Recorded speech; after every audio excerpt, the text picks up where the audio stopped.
Apo basa rapera ndinoenda kumusha, uko kufa kunopfeka kusafa. Ndichamze wamuponesi apo achazouya, iye anondigadzirira kumusha. Ndichamze apo ndichamira naye ndichamze nemajazi mumaoko ake.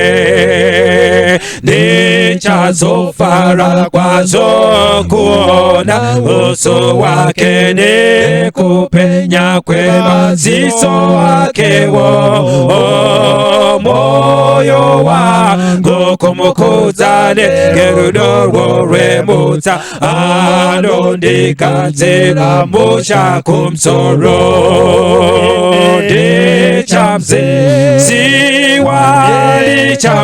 Ndichamzewa apo ndichazomira naye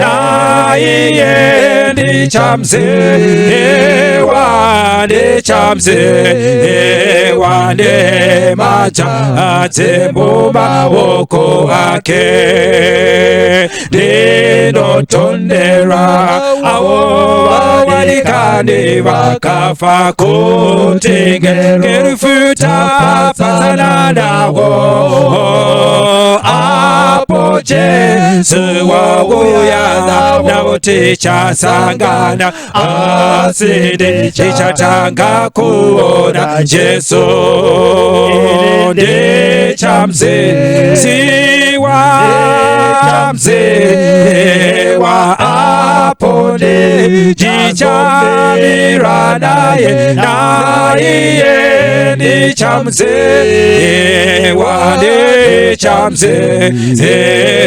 nemajazi mumaoko ake.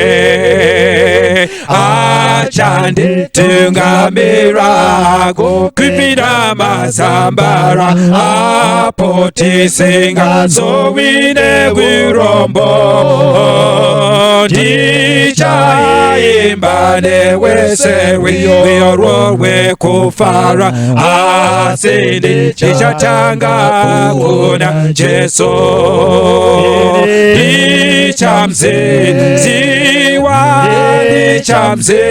Ndichamzewa apo ndichamira naye ndichamzewa nemajazi mumaoko ake.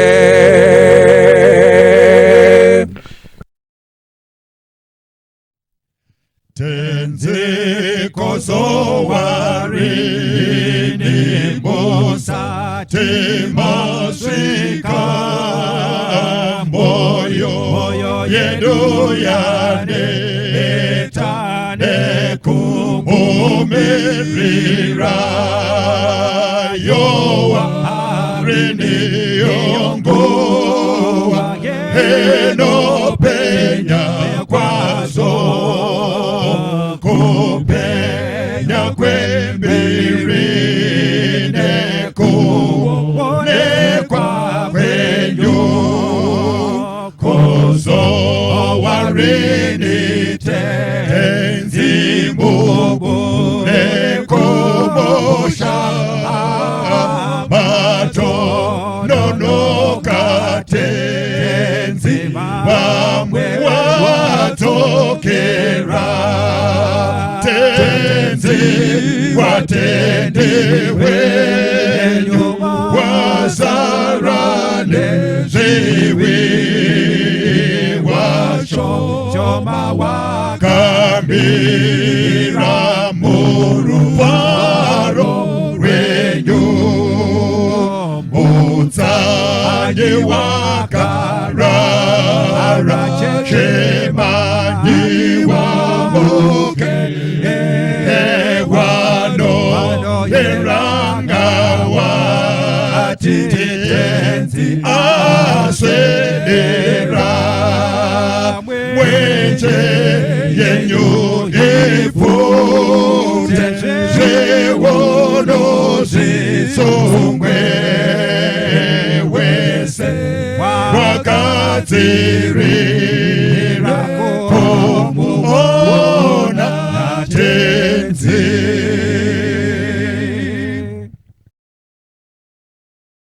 Kune musha wevatsvene Vozorora munyika uko muponesi wangu Akandigadzirira kune zororo ikoko kune zororo ikoko kune zororo ikoko raka aneta pamendero ye Jordani nemumunda weitene pane Kuti upenyu kune zororo Andigadzirira imba Inogara narini Kwandichazogara kunyika iyo itsva kune zororo ikoko kune zororo ikoko kune zororo ikoko raka wakaneta pamendero ye Jordani nemumunda weiteni pane Kuti upenyu kune zororo hakuzowino nokurwara akuna paurombo asi ndichapfekedzwa zvechiremba cheupenyu kune zororo ikoko kune zororo ikoko kune zororo ikoko raka neta pamendero ye Jordani nemumunda weiteni pane Kuti upenyu kune zororo hakuzowino rufuzve rumborera ruchabva vaponeswa vachafara kana Jesu auya kune zororo ikoko kune zororo ikoko kune zororo ikoko raka wakaneta pamendero ye Jordani nemumunda weiteni pane Kuti upenyu kune zororo imba nyiva kafara imi muchienda muchazozarurirwa zemazambara Zione kune zororo ikoko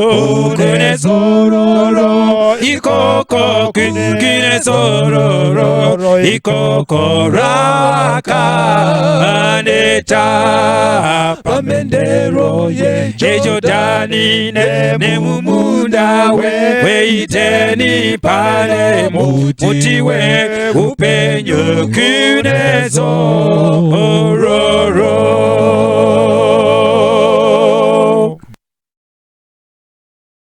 Hello everyone. Our guiding text is Ecclesiastes 3 verse 1, and I'll read.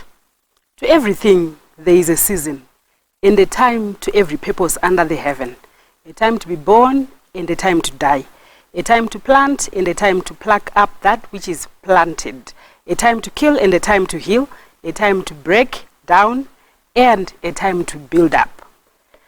My name is Machando. I'm a clinical psychologist. I'm delighted to be sharing this presentation with you on sleep and mental health. Okay, so part of my work as a clinical psychologist involves working in hospitals, usually the psychiatric unit, where we see people who are severely unwell.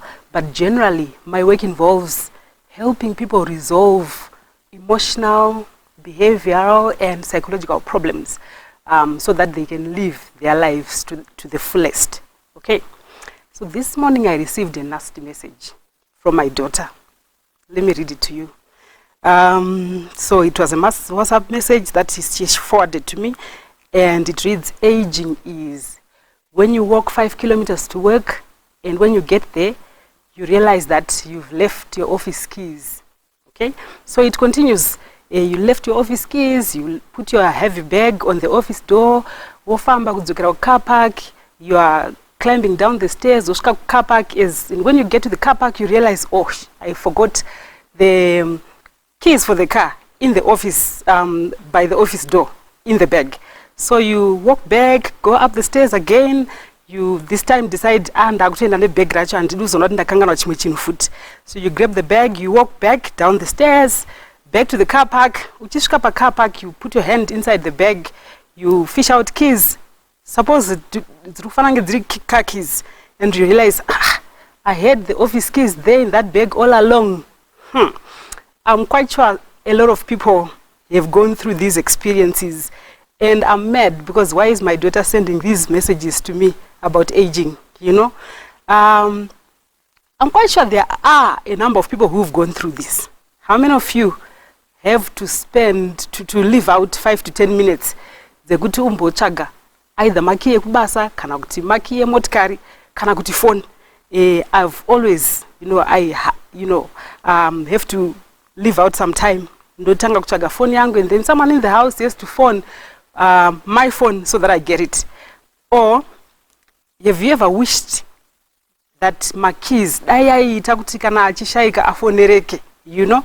So if you have some of these problems, I hope that throughout this presentation you get things that are going to help you.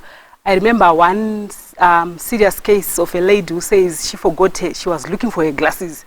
Yeah, she tendera mumba, then she passed the wardrobe door, and guess what? She had the glasses on her face. So that happens. Part of the work that I do that is associated to that is conducting neuropsychological assessments. So when we do these assessments, we will be determining if a person experiences brain injury, say through a stroke or a road traffic accident or anything that causes bruises to the brain cells. The person is likely to incur brain damage, and this brain damage, it's manifested in different ways. Saka you find kuti munhu akaita accident akakuvara musoro anogona kuzonwa oitwa seiswa mushonga opora, but if the brain has been bruised, we may not physically see the damage, and even panosonwa you will not see kuti damage yaitika ndeipi, but the neurocognitive tests can help determine which part of the brain has been bruised, how much is the damage, and most importantly, what aspects of behavior are going to be affected by that kind of brain damage. So we assess things like executive function. So your executive function is it's like your CEO. The brain is like that part of the brain which controls everything. Jatingati CEO. So this includes your judgment, your ability to make decisions. So that's the executive function. So we assess to see how much a person is functioning in that manner. We also check for speed of processing information, because this is important. Say if you need to be making quick decisions like on the road, if you are impaired, if your speed of processing information is impaired, it means you are going to react slowly, and it may be too late, maybe for an accident or something. We assess mathematical skills, we assess language, we also assess memory. So memory here is very interesting because we want to look at how much can your brain grasp information, how much can it store, and then long-term memory is looking at how much information can you retrieve from things that happened in the past. So for you to get a clearer context of how this works or how it's important, I'll share with you some clients that we usually get. So these are referrals. A person will have gone to doctors, because they believe there's something wrong with their brain, maybe because they have had some kind of problems with the brain and they assume that there is damage, or because they've just stopped functioning and they're worried. So, or maybe there is a health board that's supposed to sit down and determine whether a person can continue functioning or not. So we get interesting complaints. So people will come, they will be referred for psychological tests and they will come with these symptoms. So they will say, I forget vocabulary, I have word finding difficulties, I know what I want to say, I know the word, I know the thing, but the word just evades me. Okay? Or now my train of thought is very slow. I sort of lose track when I am thinking about something. So for example, I am doing half the tasks at work because of the slow processing, or I need 3 times more time now to do the kind of work that I used to do in the past. Okay? Usually these symptoms have progressed over time. So you say, when did you first notice this? I think it's now a couple of months. Okay? Some people will complain of deterioration in intellectual function, particularly memory. So I remember one lady says, I now procrastinate and I'm no longer motivated for work. I'm failing to meet deadlines at work, things that I used to do very efficiently, and that she had become increasingly anxious around people. Even in meetings, she was hesitant to contribute because she says that when she raises her hand to speak, the information just vanishes. And so she's left stuck. She can't remember what she wanted to say. Another lady said, I avoid leaving the house. I've become anxious around social circles because I'm not confident to be able to contribute fluently in conversations, right? Another gentleman said, I have memory loss. I can't follow through my to-do list. Another person complained of, I can't work through the amount of work that I used to do. Apparently, they are supposed to do many pages, up to 100 pages a day of whatever stuff they have to be sieving through. And so he says, I used to be very fluent around this. And now my juniors do 50 pages. I have to struggle to do 30 pages and be taking breaks in between.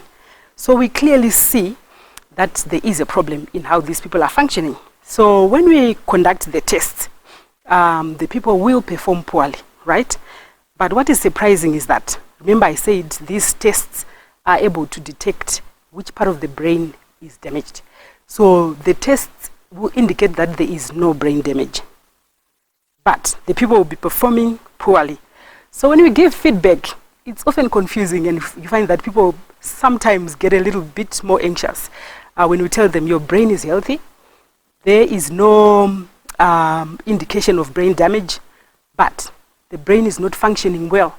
You are not performing as should a healthy brain. So it's good news in that the brain is healthy. It's bad news in that you are not efficient. I mean, we still have the problem. So is there a problem? Yes. Is there brain damage? No. Good and bad. Okay. What we've noticed with a lot of these people, especially those without brain damage, is that they are highly functional, men and women, but there's something that's not happening well. Another example of the assessments that we do are for students who want maybe special conditions or extra time when they are writing, usually their Cambridge examinations. So again, we'll do the assessments, see that the young man or young lady is not performing at par according to people of their age group and according to the level of education. So some people, of course, you see indications of cognitive impairment, indicating that there is some kind of brain damage, and those people get the extra time that they require. But for those people where there is no indication, there is no justification for extra time. So what then we've realized over the years is that most of these people who have no brain damage but whose brains are not effective are highly functional, I'll say, is and the jobs are highly demanding. How? We will also see by how they struggle to schedule appointments because they hardly have time for themselves. They are in the office 9, 10 p.m. Finishing up a report or trying to make some figures balance. I'm now very suspicious about mabasa accounting jobs where people have to be grappling with figures, because I see a lot of that. People working very long, odd hours, like unbelievably. I didn't know that a person can be in the office, women even, in the office at 10 p.m. and they have to be back in the office the following morning, say earlier than others, maybe 7:30. So, okay, so these people are finishing work late, and sometimes they carry their laptop and they have to finish up a report even after finishing late at home. Where is the time to bath? Where is the time to eat? Where is the time to be with family? Big problem. Okay, so now we realize that there should be an association between brain inefficiency and one's lifestyle, which is what we are going to deliberate on today. And I want us to look at the relationship between sleep and mental health. So for us to do that, I know that sometimes when we say mental health, people are not quite clear what this means. A lot of people think it should be about people who live outside vanofamba muma streets vakasviba vachinhonga chikafu mabhini, and so this doesn't concern me. That's what people usually say. So let's look at how this concerns you. Okay, so we'll start by describing what health is in general. So the World Health Organization describes health as a state of complete physical, mental and social well-being, and not merely the absence of disease. Right, so you see there are three components here. Physically, you are fit. We can't argue with you on that one. Mentally, are you fit? Socially, do you relate with others very well? We need to verify that. And if not, it means you are not healthy, even though you may not have a disease that you are currently suffering from. As Christians, we also add a fourth component.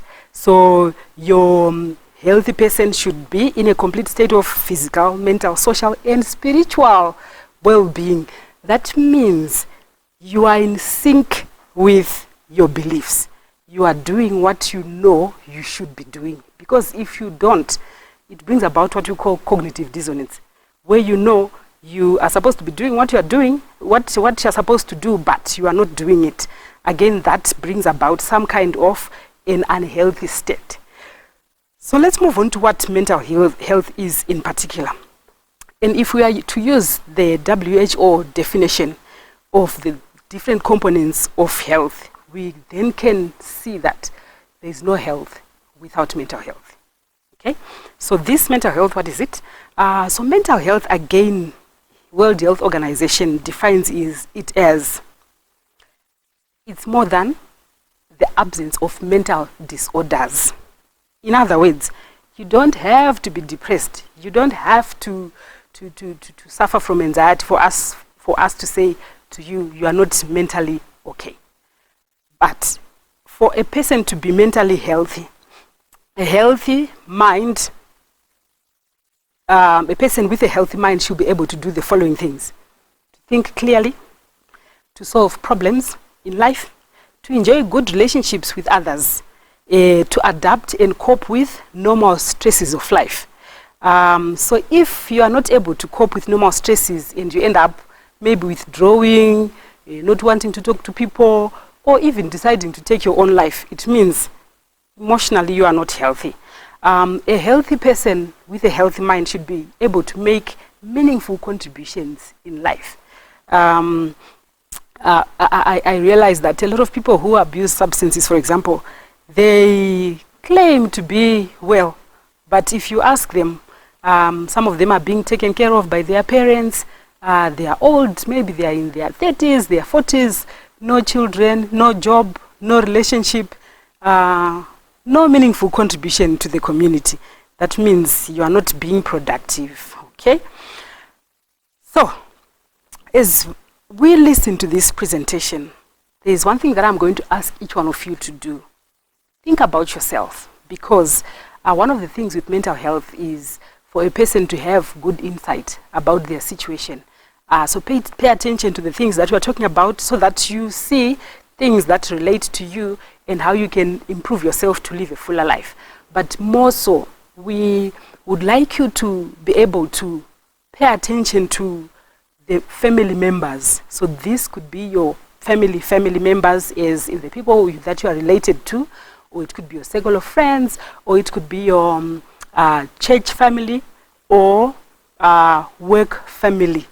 Why is this important in mental health?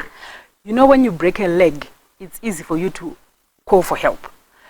But if you are not well emotionally, the part of the brain that's supposed to tell you, the CEO, the executive function that I spoke about, is the one that will be unwell. So what it means is, a person who is not emotionally well may be the last person to realize it. Sometimes they never get to know it, right? So it's important for those who are around them to pay attention to what's happening so that they can assist when the person needs help. If they become overwhelmed, those who are around them can quickly notice and help. Okay, so now that we've spoken about mental health, let's look at what sleep is and why it's important. You'll agree with me that every machine needs to at some point shut down and rest and cool down. So same applies to human beings. We need to shut down and cool down. How do we do this? We do this when we fall asleep, right? So what is it that regulates sleep?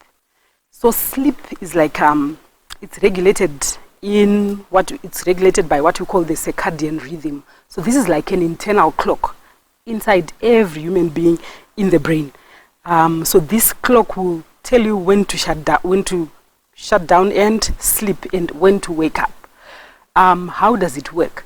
It's helped by, among other things, hormones. So there is a sleep hormone which is called melatonin, right? So this hormone is released in varying amounts throughout the day. But we know that most of it is released in the night. So melatonin will tell the body that it's time to sleep. How does it do this?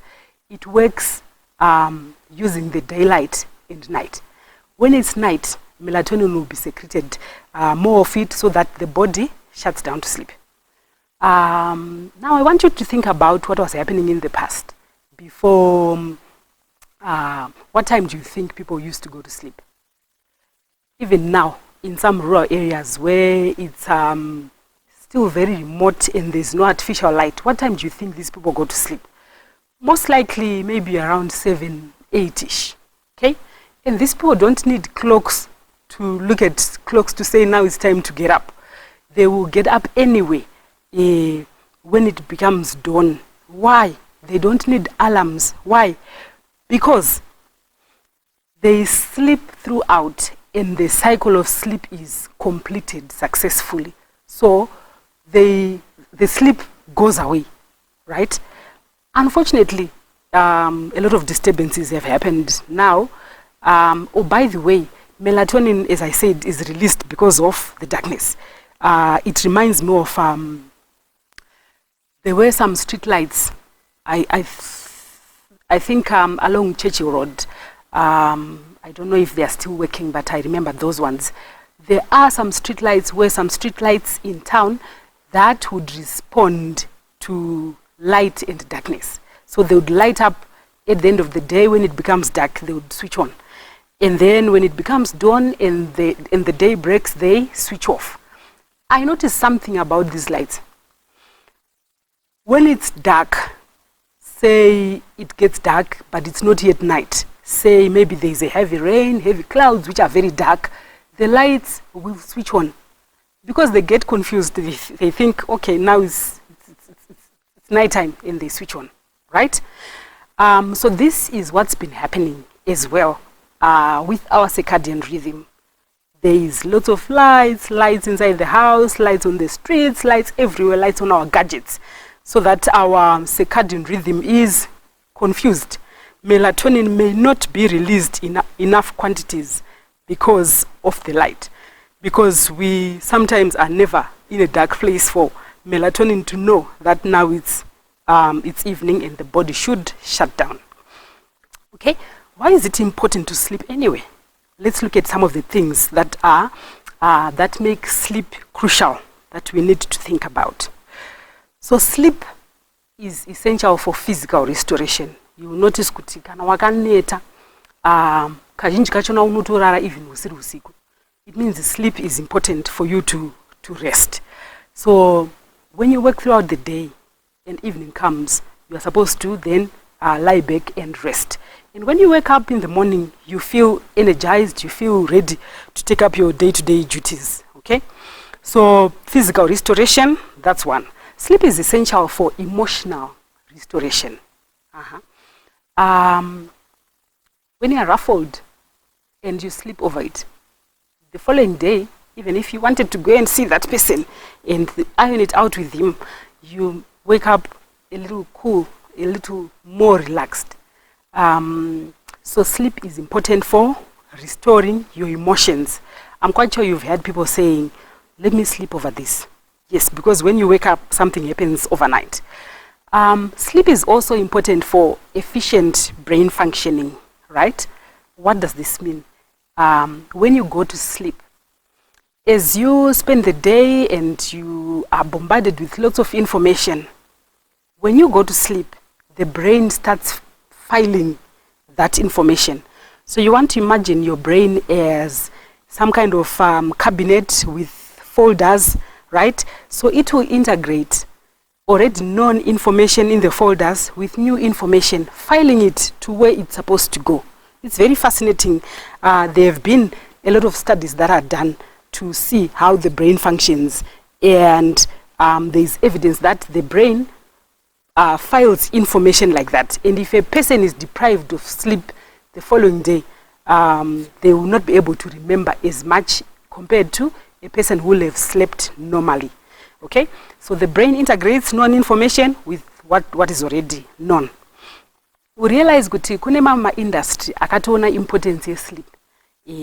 There's a lot of investment that's done in the sporting industry, for example. People carry out so many studies to see kuti if a person loses sleep, what happens to their performance during sport. And there is strong evidence that a good night's sleep improves a person's vigilance, it improves their decision making, it improves their responsiveness, it improves their judgment, and their performance is better. The hotel industry is invested in ensuring that their guests get a good night's sleep. Unosvika mbeda, very big beds, very comfortable, crisp white linen, you know, nice curtains, and the environment is really comfy for you to enjoy a good night's sleep. Even airplanes, where you'd think it's very difficult to make someone sleep comfortable, they try. They will give you warm blankets, they will give you, I call them eye blockers, to make sure that you block out light. They will give you earplugs to just make sure that even make the seats recline a little bit in business class so that you sleep comfortably, like mimicking real home sleep. Because a lot of people now realize the importance of sleep. Okay? So you might be asking, how much is adequate sleep? And I know that a lot of people are confused about this. Of course, we agree that amount of sleep varies with age groups. You all know that babies sleep much more than adults. Okay, so a 0 to 3 months old baby will require about 17 hours, which is more like almost the whole day sleeping, because they are growing. They have hormones that allow them to sleep like that as well. Primary school children will need up to 11 hours. Now adults, right? So your adults will require a minimum of 7 and up to 8, 9-ish hours. 7 to 8 is ideal. I know that you are thinking that this is impossible because of what you have to be doing. You can't really be spending 8 hours in bed. But anyway, everyone requires 7 to 8 hours. And by the way, these have to be proper sleeping time hours. You don't just decide to pick any 7 to 8 hours and say I'm going to sleep at a time that I require. Remember, I spoke about the hormone. if you do that, you miss out on the restorative hormones that are released by the body to make you rest. You might have noticed that if you sleep on the wrong hours, say for example, you decide to sleep in the afternoon. A lot of the times, if you sleep in the afternoon, you wake up feeling even more tired. Fatigue sets in. Why? Because you're just sleeping, but it's not the time that melatonin peaks. It's not the time that restorative enzymes, hormones are released. Okay? So the 8 hours, 7 to 8 hours that I'm referring to includes even your old people. I know that older people have depleted levels of melatonin, and their sleep also depreciates. I remember growing up, I used to wake up, anytime you would wake up in the evening, I would hear my grandparents speaking. Every time mukangomuka kuma 11, they're up, they're talking. Kuma 12, 1, 2, 3, they would just be talking. And so some people argue that they have a decreased need for sleep. So it's not about how you feel. It's not about the pattern that you are used to. Because sometimes we get used to something that's pathological. Because these people are not sleeping, it's not because everything is okay, but it's because their bodies have slowed down, and there are studies that are being done to try and see what can be done to mediate sleep problems that older people have. Okay, so when do we start saying a person has got sleep problems? So there is what we call short sleep. Short sleep is anything from 6 hours and below. So if you are sleeping 6 hours and below, it doesn't matter whether you've been doing it all your life, or whether you wake up feeling energetic, or whether you don't see any problem, or whether your work demands that you do that. Just know that as I'm talking about short sleepers, I'm talking about you, and see what you can do about it. Then there is also sleep disturbance, right? So you go to sleep, I'm talking about the problems with sleep. You go to sleep and there are disruptions, and usually then people struggle to go back to bed. So this is not the same as when you wake up to go to the bathroom, no. But it's when maybe you have slept at 9:30, and then someone comes in late and you have to wake up, maybe cook or whatever. So your sleep is disrupted. So that's a problem. There's also poor quality sleep, where you sleep, but some people sleep very lightly. They can almost sort of hear what's happening, when they are sleeping. Some people call themselves light sleepers, whatever that means. But if the quality of your sleep does not leave you rested, then we have another problem. That's not sleeping, because alcohol is not it's not something that helps you sleep. It's actually a sedative. It's as if wabaywa Jackson resedation panunge pachida kuti kwa munhu operation paya. So you are not sleeping, but you are sedated. And the benefits that we get from real deep sleep, you don't get those benefits, which is why a lot of the time when someone wakes up, they are feeling groggy and they need maybe another glass.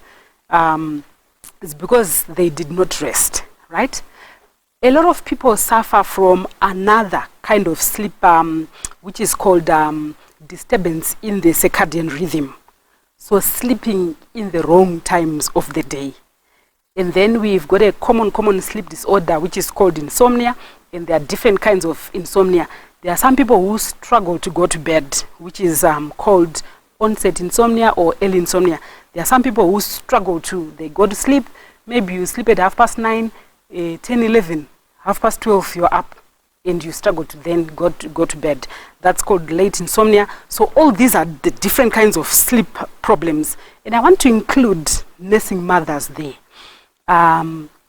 Sometimes nursing mothers may have children who have difficulties sleeping throughout the night.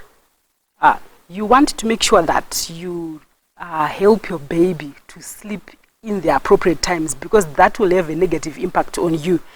Because I hear some mothers actually, explaining as if it's okay for their child to, this one, anozoto mukamanera, anonga akasvinura maziso kutoita, kubuda ziso kutodaiso kunge masikati.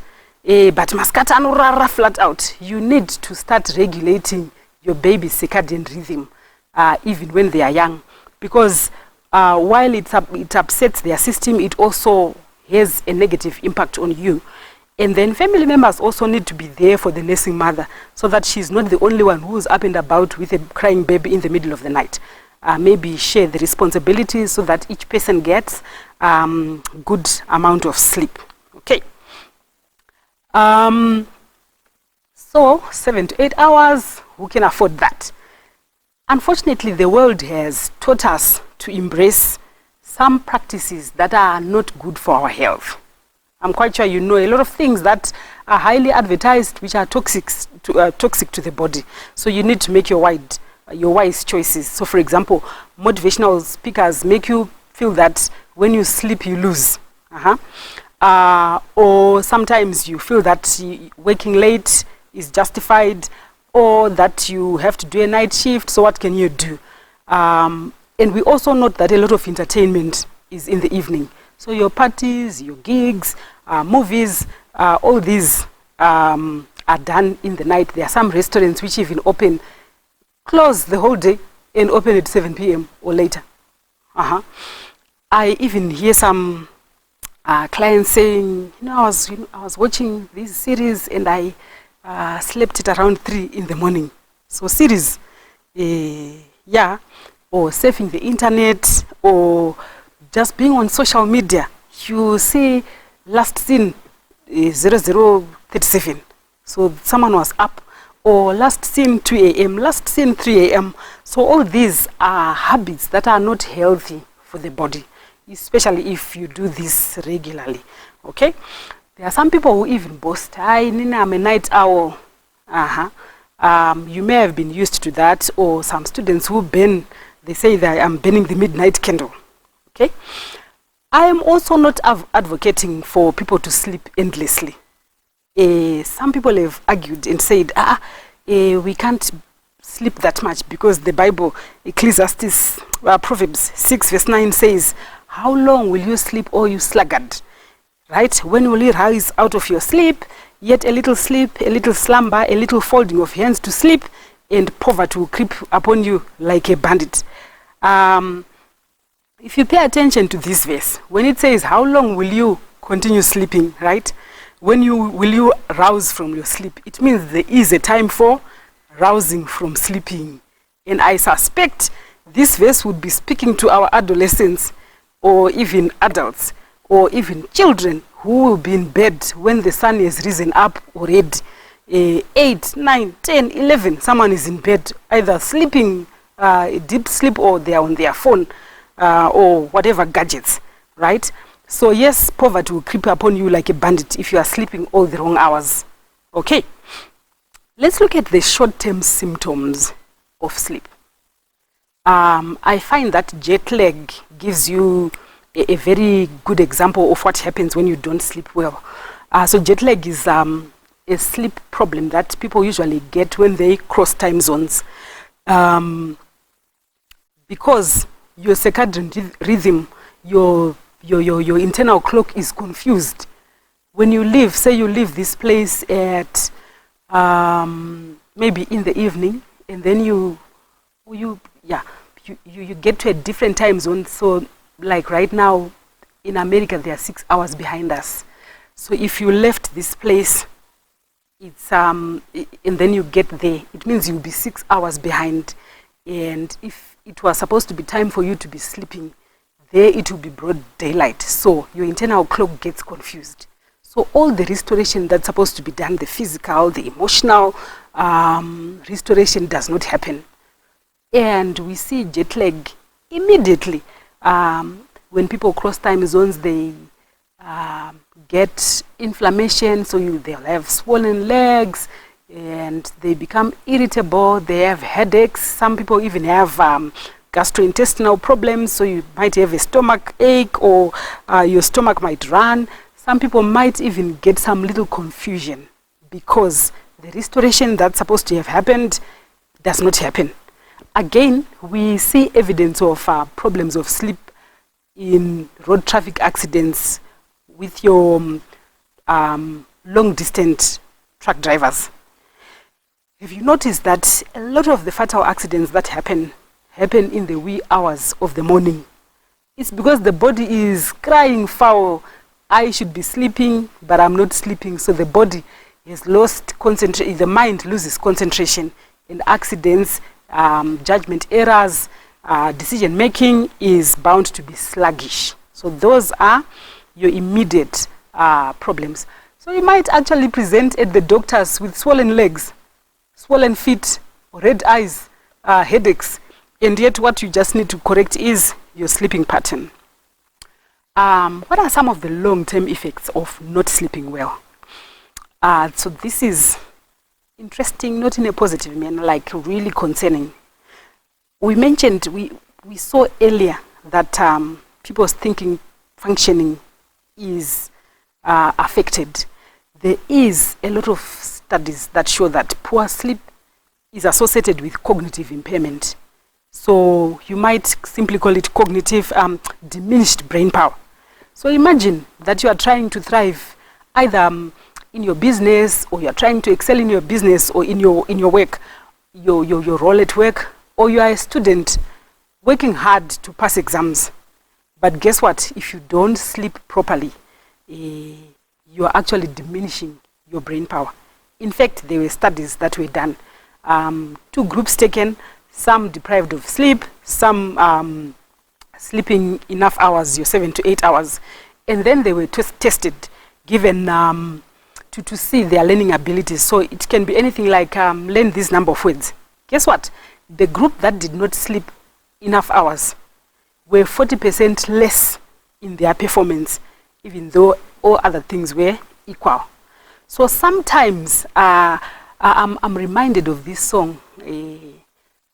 Inoti vanomukira kuchikoro kudzidza gore rese sevamwe asi chabuda hapana. You might be investing, supposed to be an investment, putting in a lot of work, but if you are putting in the wrong hours and you are not respecting sleep, chabuda hapana. Okay? Poor sleep is associated with poor decision making and poor judgment. It's as if when you don't sleep, the executive function sort of shuts off. So your judgment is impaired.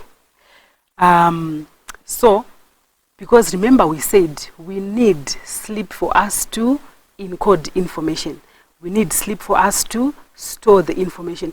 We need sleep for us to recall the information. So students, hint, hint, make sure that you are maximizing on your sleep so that your brain can become more efficient. Let's look at, if you want to see the truth about cognitive impairment, ngatimbona kuti ndiani anorara stereki mwana mudiki kana kuti munhu mukuru. Vanhu vakuru as we all know havanyatsoita sei, havanyatsorara, but ndiani anozotambudzika, ndiani ane poor memory, munhu mukuru. Ndiani anonetseka kudzidza. They are the ones who struggle to remember kuti makangano here mwana muzukuru wenyu, mwana waningirikini, their memory is not efficient. And we know that one of the things that they struggle with is sleep. So if we correct that, it will be helpful. And with time, people develop disorders like Alzheimer's, where your memory becomes heavily dysfunctional, and you might even forget that you've eaten, even though the empty plates will be right in front of you on your table. Some long-term effects of sleep deprivation include increased anxiety and also just poor emotion regulation. So a person who does not sleep well is likely to be irritable. Tunogona kunge tichitokonzerwa nokuti munhu haasi kuita sei, haasi kunyatsorara zvakanaka. I have found this striking kuti kuma hospitals vanhu vakawanda mapatients anga agara achirwara kudhara, maybe nebipolar kana nedepression kana kuti neschizophrenia,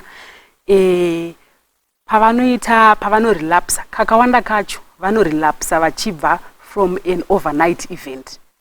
Saka unoona munhu akuuya akabatwa akasungwa akabatiranwa achitaura zvinhu zvisinganzwisike.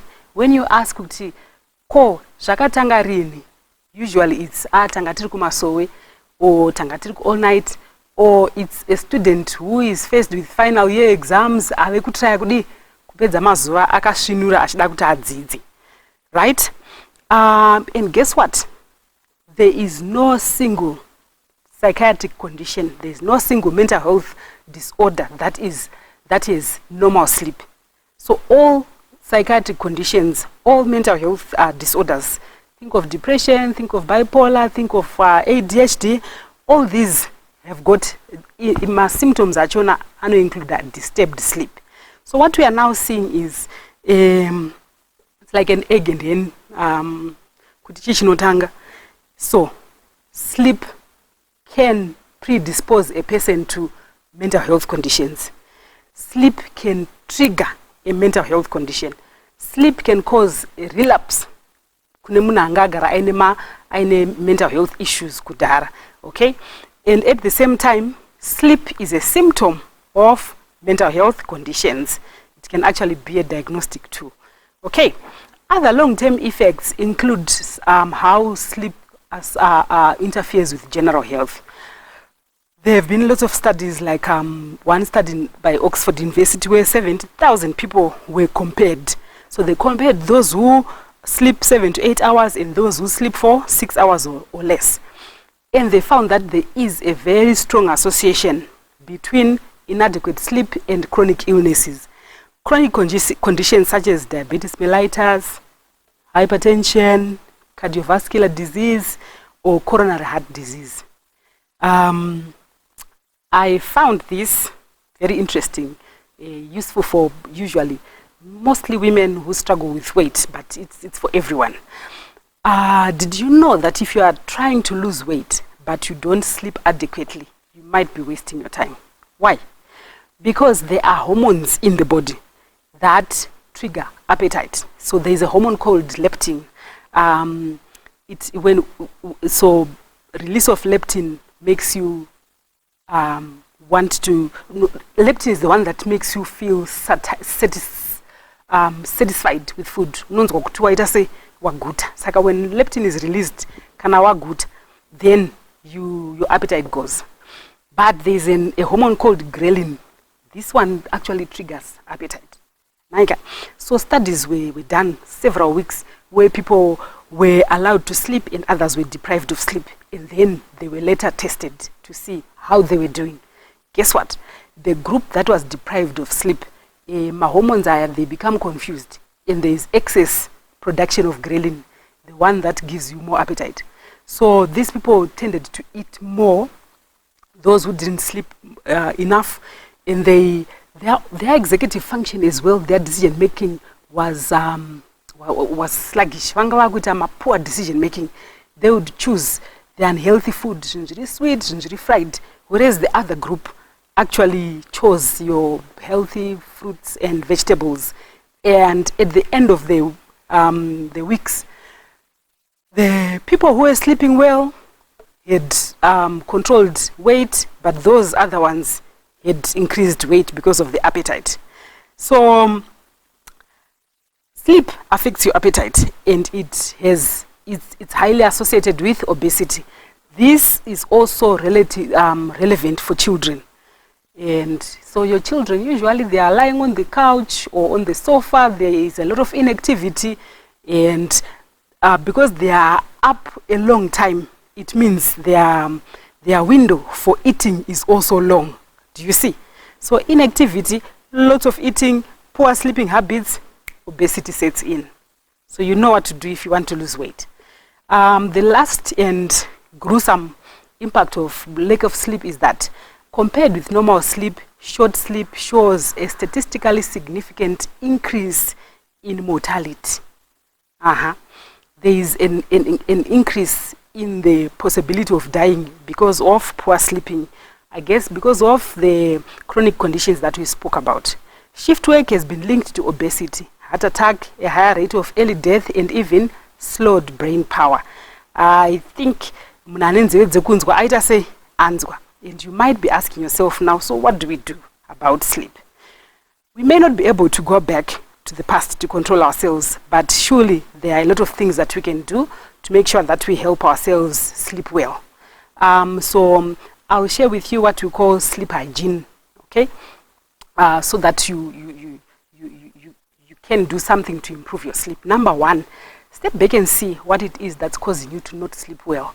If there is a problem, make sure that you find someone to talk to, or you find ways to deal with it, or you even consult professional help if there is need. Sometimes there are big things that we can handle.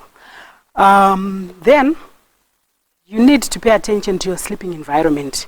Make sure that the room is quiet and it is cool and it is dark. You may need to invest in dark curtains to make sure that you sleep well. Okay? The other thing is to make sure that you sleep on scheduled times. See the time when you are likely to be sleepy and use that time to sleep. Avoid changing, even per weekends. Changing sleep by just an hour may have negative consequences. So try to stick to your sleep schedules throughout. Some people, I remember asking this young man, so what time do you go to sleep? I can't even say because it varies. It varies according to what, it depends on what I'll be doing. That's so confusing to the body. The human beings are creatures of habit. You need to make sure that you correct your sleeping patterns. Okay? There are some things that are helpful to make you sleep. So we call these sleep rituals. Have some practices that you do just before you sleep to tell your body and your mind that it's time to sleep. So this includes maybe just taking off day clothes and wearing pajamas, kanaripo, or night dresses, kanadziripo, even just a big loose t-shirt to tell your mind that you are going to bed. Brushing your teeth, prayer is very helpful to get you calm and collected and to prepare yourself to know that it's time to sleep. Again, you need to shut down in terms of technology. Saka, you might need maybe 30 to 1 hour to tell yourself that now I'm shutting down WhatsApp, I'm going off the internet, and so that you sleep properly. Okay? The other thing is use the bed only for sleep and sex and nothing else. So what it means is no matter how much work you have, avoid taking it to bed or being on the phone, because the body and the mind get confused. They will think, kana tripa mbeda itime yekuona ma movies, kana kutipa mbeda itime yekuenda pa TikTok, kana kutipa WhatsApp, kana kutipa Instagram. So avoid those things and make the bed sacred for those two things that I mentioned, right? If you are struggling to sleep and you are tossing and turning, it's better for you to get out of bed so that you are telling the mind that the bed is not for tossing and turning. Go out, do something boring, like maybe reading the directory or listening to boring music. It's not time to watch a horror movie, because then you excite your body as well, right? When you have, after some time, you can come back and try again. Again, avoid watching the clock, okay? So these things can help you to wind down and go to sleep. If you continue having problems, maybe before we go there are some things that are also helpful. Exercise. If you work really hard, you'll find Kuti, you fall down dead. You see how children run around and they, like they're exercising, working out. When they sleep, they fall down dead and they sleep like babies, and you too can sleep like a baby when you do that. My rituals, it's similar to how we help children prepare for bed. We bath them, we feed them, and they go to bed. So even a warm bath can also be helpful for you to wind down and sleep. Avoid things like alcohol or coffee. People think it's fancy to, I can't miss my cup of coffee before I go to bed. Guess what? Caffeine stays in your body for about 12 hours. So it's very harmful for you when you take coffee and you want to go to bed. You are not preparing your body for sleep. Again, avoid a heavy meal. In fact, light meals in the night, and these meals should be taken at least 3 hours before you wind down to sleep. Okay. Occasionally, you may continue having problems with sleep. It might be helpful to have medical consultation so that you get medication to help you to return back to your normal circadian rhythm. A lot of people are worried about this. They feel, maybe I'm weak, maybe I become addicted, maybe this. Guess what? If you want to take it as a wachikoka gumbo, you need a crutch. So likewise, you're having problems with your sleep and you want to get back on track, wachikoka gumbo in a way, right? So get that medication to just correct the circadian rhythm so that you can get back to sleeping proper times. Okay.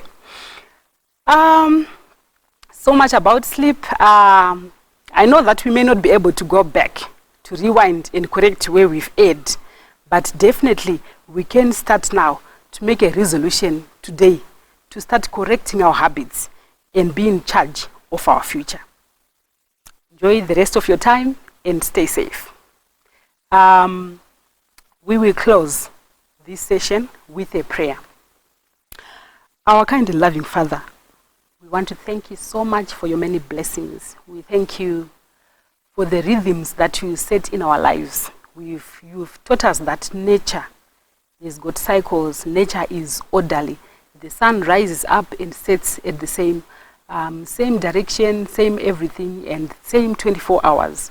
We know that you also prepared our bodies in an amazing way. We are fearfully and wonderfully made. Unfortunately, the devil is taken away from us by disturbing what you prepared to function normally. We pray that you may help us realize the impact, the negative impact that this has had on us, and the beautiful impact, restorative impact that you had intended it to have originally. Help us to depend entirely upon you, to set ourselves back into track so that we may function fully. For we pray all this in your mighty name. Amen. Murapi mkoro urepo wemotsandi liyeche eso anofari isawa waromo enzwa ayiziraje eso zitarakere tendwezi zitarakere kudzwe zitarakere reyembwe Jesu undeje eso zitatoza asodo ongorwa enzwa izira Jesu famba nyina ayekudenga tike rekona Jesu zitarakeri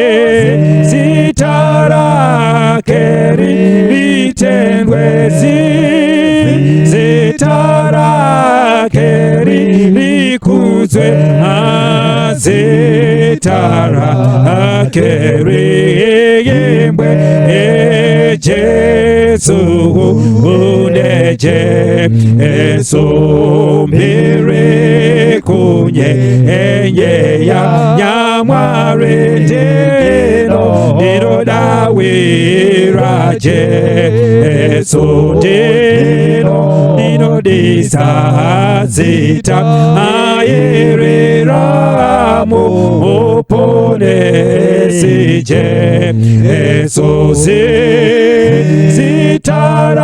zitarakeri litendwezi zitarakeri likuzwe zitarakeri liyimbwe Jesu unde Jesu shimwe datadzandi tinoda konzwa ayetara Jesu moyo wangu wanya aradzwa gezitaro Jesu zitarakeri litendwezi zitarakeri zita rake riimbwe Jesu nde Jesu apo iye acha auya nembirine neupenyu tichafara akuta agura rupo poneso wa Jesu zita rake ritendwe zita rake rikudzwe zita rake riimbwe Jesu nde Jesu